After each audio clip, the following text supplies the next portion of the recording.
ତୋ ସହିତ ଶାରୀରିକ ସମ୍ପର୍କ ରଖିବା ପରେ ତ ମାତ୍ର କାମ୍ୟ।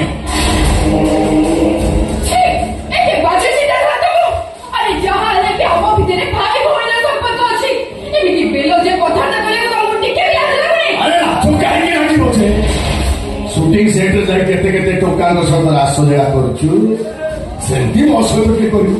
ତାପରେ ଆମେ କି ଭାଇ ଭଉଣୀ? ମୁଁ ଭଲ ଭାବରେ ଜାଣିଛି ଏ ମାନସିଂ ବଂଶ ରକ୍ତ ମୋ ଦେହରେ ନାହିଁ। ଠିକ ଅଛି, ମୁଁ କୋର୍ଟରେ ସରେଣ୍ଡର କରି ସେ କେସଟା ୱିଡ୍ର କରି ସବୁ ସମ୍ପତ୍ତି ତୋ ଭାଇ ନାଁରେ ୱିଲ୍ କରିଦେବି। ତା ପୂର୍ବରୁ ମୁଁ ତୋ ସହିତ ଟିକେ ଦେହର ସମ୍ପର୍କ ରଖିବାକୁ ଚାହେଁ।